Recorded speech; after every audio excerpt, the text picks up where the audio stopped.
Hello, welcome back to my channel. This is Blueprint Design and I'm Nikhil. In this video, we're going to talk about user experience design or UX design, what it really is, how it came to be, the factors that affect UX design, and how you can benefit from UX design. So if you're new to UX design or if you are just starting out as a designer, be sure to stay till the end as I'll share some resources that have helped me in learning and applying the UX design principles. This channel is all about design and I'm fairly new to YouTube, but I like sharing my knowledge and ideas with the community. So if this video helped you in any form, please let me know by hitting the like button. Share this video with your network so more people can benefit from this, especially new designers. And please consider subscribing to my channel as I share videos regularly. Also, let me know how you started your journey in UX design down in the comments. So let's get started. What is user experience? So simply put, UX or user experience is the design of the complete experience of humans with a product, service, environment, and lately technology. UX is not just confined to desktops, tablet, or mobile screens. It's the entire experience around using a product or a service, right from acquiring the product all the way to its branding, functionality, and usability. It begins long before the product even reaches the user's hands. Really, design is everywhere. Just take a look around you right now. Doesn't matter where you are, just take a look around you. Everything that you see is designed by someone. All the products, maybe it's your office desk, or if you're watching it at home, if you're watching it on a mobile device, or you're in a cafe. So everything around you is designed by someone. And of course, not all products and experiences are well designed. That's why UX design is so important and such a rewarding discipline to be in. But how did UX really came to be as it is right now? From the early 1970s to 80s, UX design was known as Human Computer Interaction or HCI. It became popular just as personal computers became mainstream. And before 1970s, computers were just large machines that were operated by punching lines of code. So for most people, computers were really hard to use. But in the 70s, Xerox PAC introduced the first personal computer, and it was not only small, but it utilized the first graphical user interface. Instead of lines of code, you would use Windows icons and a mouse. And it started a revolution. Soon, companies like Apple and Microsoft began to create their own personal computers, and this explosion of personal computing in the 70s and 80s led people to ask questions like how should people interact with computers and how can we make that interaction as intuitive as when we interact with other humans. As people started finding the answers to these questions, the field of human computer interaction started to grow, and today we're dealing with an entirely new sets of products and services like the smartphone, virtual and augmented reality, and artificial intelligence. But the questions remain exactly the same. It's still about how we can make the experience of interacting with a computer, a smartphone, a product, a service as intuitive, smooth, and pleasant as possible. Let's talk about the 7 factors that influence UX design. According to Peter Morville, who is a pioneer in UX field, these are the 7 factors that influence UX design. Usefulness. If a product isn't useful to someone, why would you want to bring it to the market anyway? If it has no purpose, it is unlikely to be able to compete for attention alongside a market full of purposeful and useful products. However, usefulness lies in the eyes of the beholder. Certain products can be useful to certain people, while they don't enable a user to accomplish a goal that others might find meaningful. Usable. Usability is concerned with enabling users to effectively and efficiently achieve their end objective with a product. Poor usability is often associated with the very first generation of a product, which we call it MVP. Think the first generation of MP3 players, if you're that old enough anyway, which lost their market share to the more usable iPod when it was launched.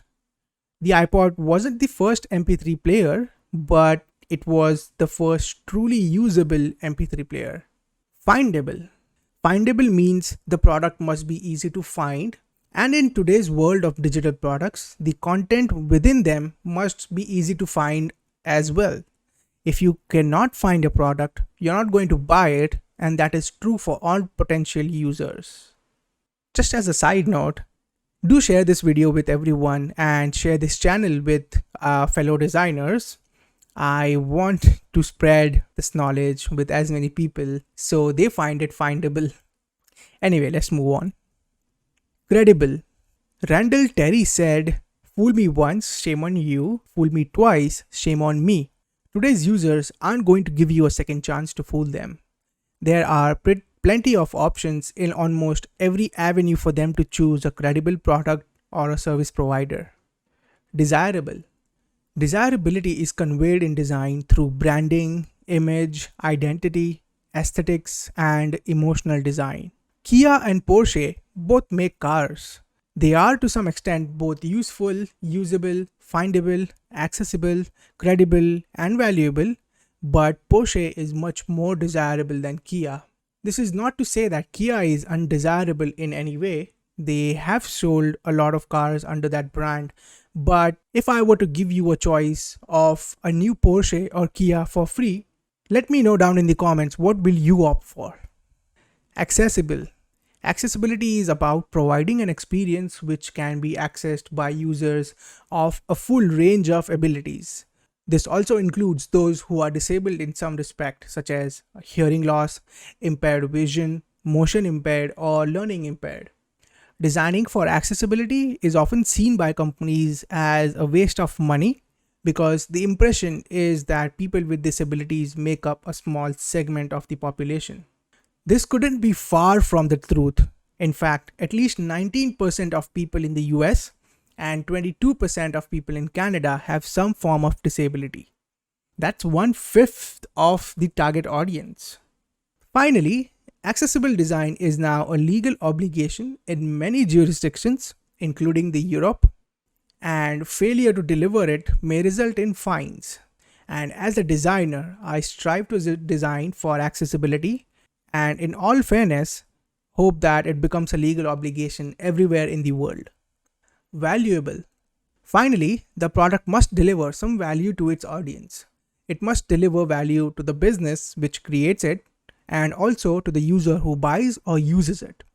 Without providing value, it's highly likely that the product will not sustain for long and will eventually be undermined. Benefits of UX design. Applying the UX design principles in products can have great return on investment.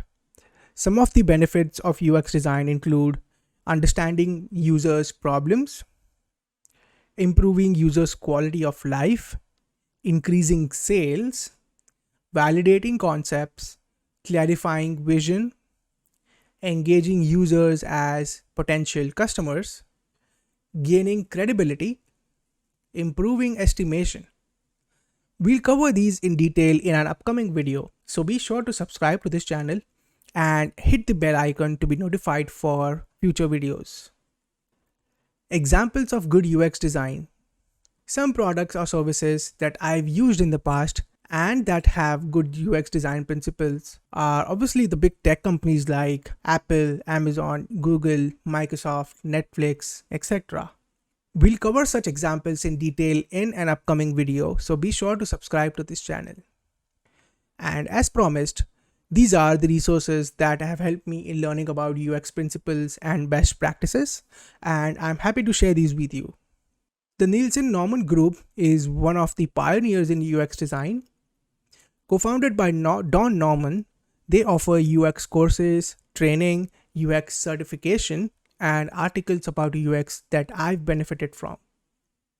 With a worldwide presence, the Interaction Design Foundation are a leading organization in creating awareness about UX design. They offer UX bootcamps, courses, and certifications. Usability.gov is the leading resource for user experience best practices and guidelines in the United States. This site provides overviews of the user-centered design process and various UX disciplines. So be sure to check this out. I'll also include these links in the description down below. That's it for this video. I have a lot more planned for you, so be sure to subscribe to my channel for more UX design content and hit the bell icon to be notified every time. If you'd like me to cover a specific topic, please let me know in the comments section. I'm open for feedback as well, and if you found something that I can do better in my future videos, please let me know. It will be a huge help for me in making future videos so you can benefit from them.